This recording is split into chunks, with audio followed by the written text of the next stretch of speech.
Hello everyone. So today we have our SCX10.2 back in the workshop, and today we're going to address the rear end of the vehicle. I have as the last part sent to me by SSD their Pro aluminum rear lockouts for the SCX10.2.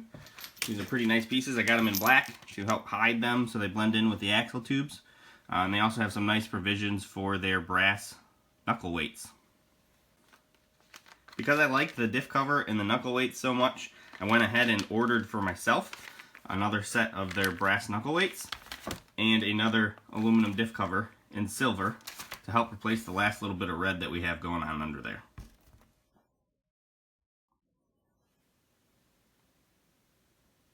To get us started today, we're going to go ahead and install SSD's aluminum rear lockouts. I got the little product tag here with the part number. I'll go ahead and include SSD's website address and the product number in the comments so you guys can find them for yourself. What we have included in the package is a pair of their aluminum lockouts. You can see they're black in color. They are clamping style, and also included are the hardware that we will need to install them. Disassembly is pretty straightforward. First remove our stock hex, followed by the 3mm screw holding in our stock rear lockout.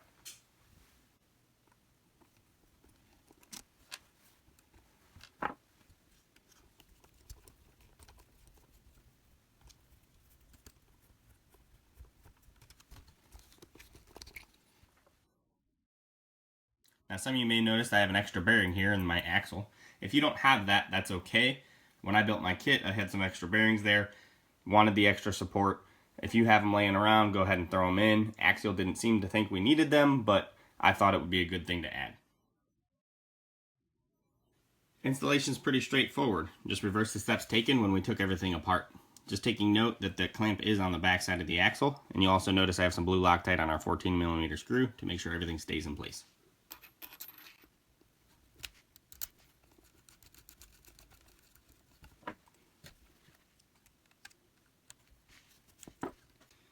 Then you just go ahead and reinstall the factory hex and pin.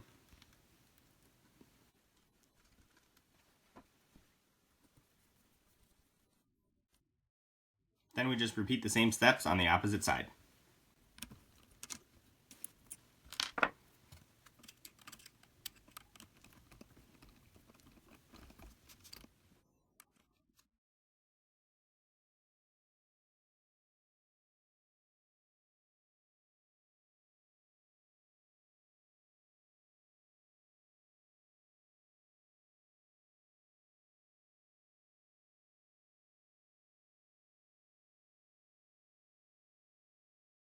Now to install the rear diff cover, I have found that you can remove the screws without taking anything apart. In this case, I'm going to remove the upper link mount since it's pretty accessible and it'll make things a little bit easier going forward.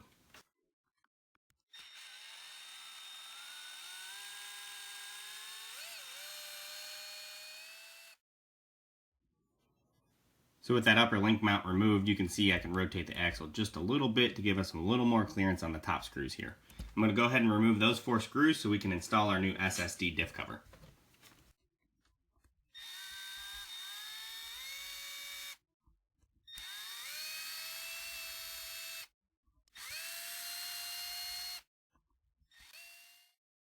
With those 4 screws removed, our diff cover should slide right out.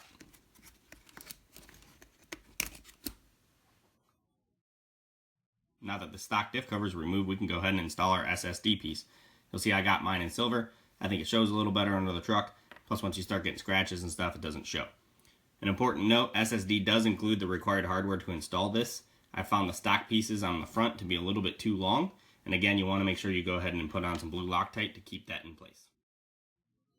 Again, reassembly is just reversing the disassembly. Go ahead and slide the SSD diff cover in place and install the included 2.6mm hardware.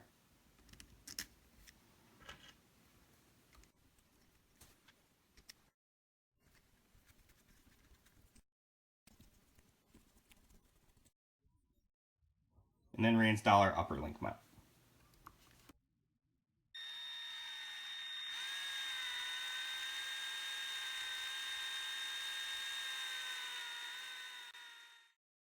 And last but not least, I'm going to go ahead and install the brass weights using the provided hardware.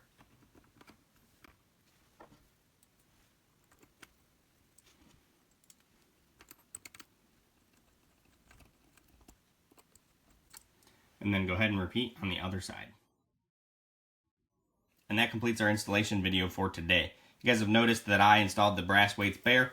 In some of my other videos, you might have seen that I took the time to detail paint the front ones to look a little more like a disc brake. I even took the time to make up a brake caliper. On the back here, I'm probably going to just paint them black to look like a drum.